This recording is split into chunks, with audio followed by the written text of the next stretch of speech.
right, bye. You.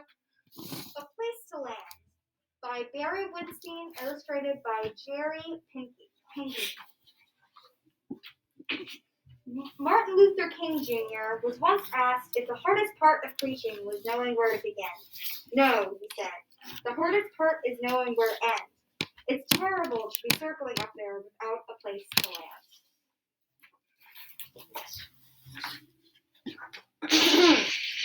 But on August 27th, the night before the 1963 March on Washington, the strong and steady voice of the civil rights movement wasn't sure what to say or how to say it.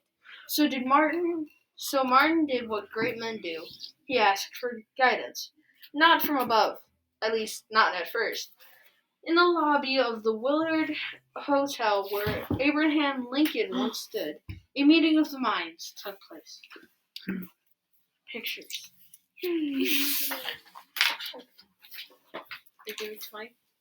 You have to preach, said Reverend Ralph Albertini. Most of the folks coming tomorrow are coming to hear you preach. Watt T. Walker agreed, but added, "Don't use the lines about 'I have a dream.' You have used it too many times already." Bayard Rustin, who organized the march, wanted to hear about jobs, and more jobs, not dreams of scripture. Why is Clarence Jones, one of Martin's speech writers? Yes, even Martin had speech writers. Suggested a marvelous metaphor, a fresh metaphor, one never heard before. A bad check. It meant the time had come for America to make good and on her promise and of equality and pay up. For her citizens of color have grown weary, frustrated, angry for justice long overdue. Reverend Walter von Troy agreed. Whatever you do, he said, keep it in there. For 2 hours, while these learned men raised their voices and pointed their fingers, Martin remained still. Part of Martin's greatness, he knew the importance of listening. It grew late. With a long night of writing still to come, Martin stood and excused himself. "I am now going upstairs to my room, to counsel with my lord," he said. "I will see you all tomorrow." His advisers fell silent, stunned, unsure if Martin would use any of their ideas in his speech the next day. "Until tomorrow, then," they mumbled, and retreated off to bed.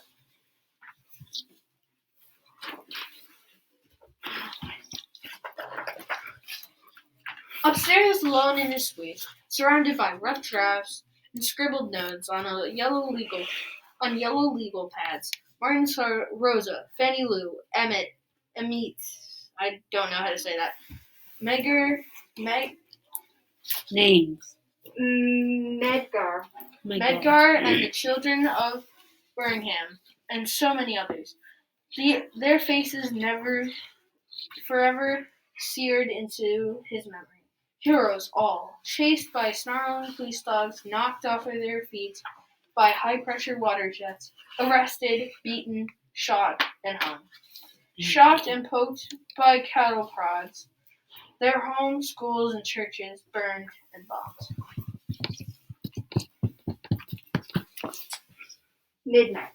Writing, rewriting, rephrasing, rehearsing the lines out loud to an audience of 4 walls, changing the pacing, stretching the vowels, dividing words into syllables, and to create inner rhythms and alliterations.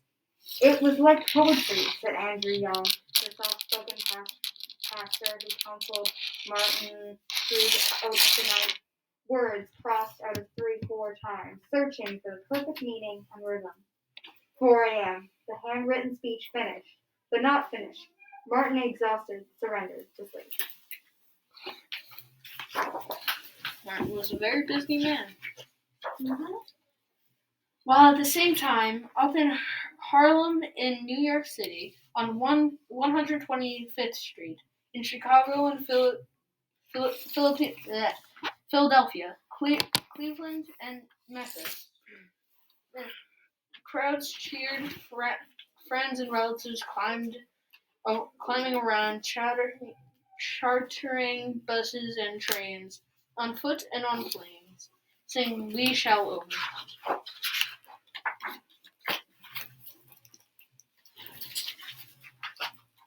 8 a.m. Hoping for a peaceful day, the shining city on the Potomac awoke to armed soldiers patrolling the Constitution Avenue, as if preparing for war against an invading army.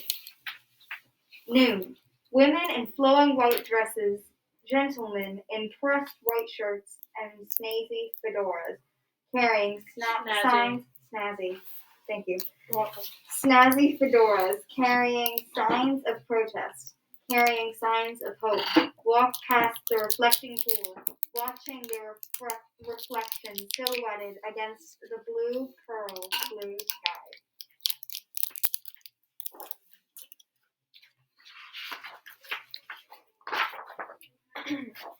2:30 p.m. Martin kept refining, painting with preacher's fine brushes. A light shade of wisdom here, a dark shade of frustration there,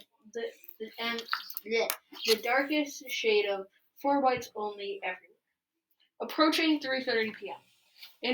Introduced as the moral leader of our nation, Martin stood at the podium, ready to lead his people to the promised land.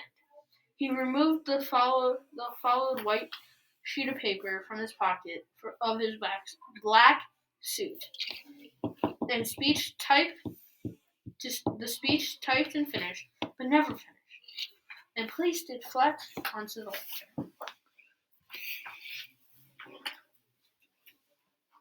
Under the watchful marble eyes of the 16th President Abraham Lincoln, Martin's rich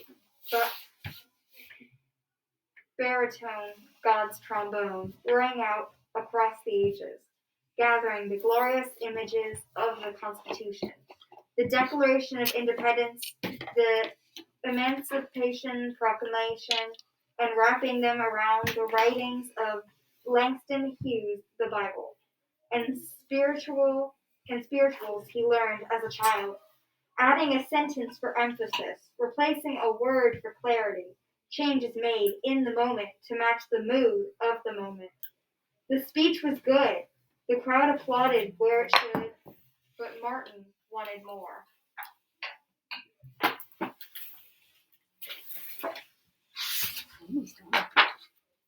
He paused. Even he couldn't say why. But others knew. Tell them about the dream, Martin. Mahalia Jackson, the Queen of Gospel, Martin's divine muse, who inspired Martin as Martin inspired her, heard that what was missing, a passion of a Sunday morning sermon. It is Sunday afternoon. Again, she shouted, "Tell them about the dream, Martin. Tell them about the dream." The Baptist preacher's son, grandson, and great-grandson of Baptist preachers carefully moved the script off to the side.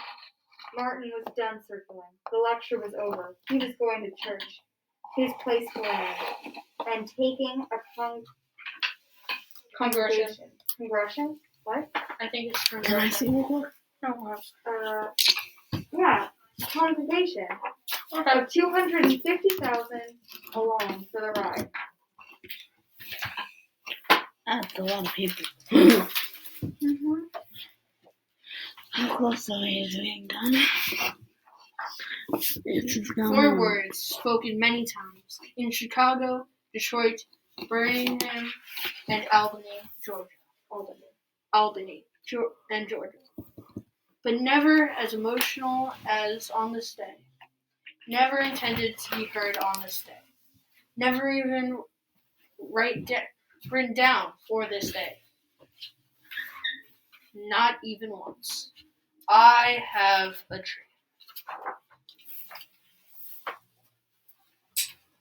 dream. Words he risked his life for and spent time in jail for, to convince Black America and White America that walking arm in arm was the only way to save America. Martin's voice soared as sweetly as Mahala's. From my country, 'tis of thee, to let freedom ring, concluding with the mighty crescendo. Free at last! Free at last! Thank God Almighty, we are free at last! Freedom. One sec. Almost done. Through the crowd and from the sea to shining sea, tears rolled down like a mighty stream. Because the vision of a world where love triumphs over hate, grabs hold of the heart and won't let go. This was the picture Martin painted. This was his gift. Further proof of his greatness. But now was not the time for congratulations. There was one more stop to make. 4 p.m. Whisked away to the White House, a house built by those enslaved to meet the 35th President, John F. Kennedy, who had been slow to embrace the civil rights movement and tried to convince its leaders to cancel the march, now greeted the same men into the Oval Office, extending a handshake to all, but saving a special welcome for Martin. I have a dream. For some in the room, Kennedy's warm smile and handshake were bittersweet. Oh, God. This will be good. That's Martin. That's John F. Kennedy. Or known as JFK. 8 p.m. Returning to the Willard Hotel, where less than 24 hours earlier, voices were raised and fingers were pointed, and the wise men gathered once again. This time to celebrate and reflect upon the day that was. Leader, you swept today, Reverend Abernathy told Martin. You preached today, John Lewis added. You were smoking. Clarence Jones had told Martin. Moments after the speech, the words were so hot, they were just burning off.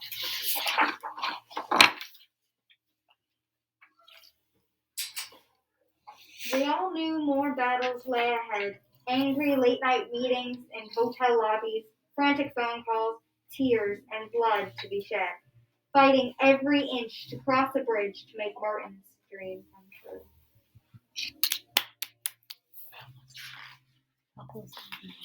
And those battles continued to be fought. But that night brought optimism and laughter, for they all agreed. Martin stepped up to the lectern and stepped down on the other side of the street. Hold up. That's the end. That's the end. Happy Martin Luther King Jr. Day, and enjoy your day.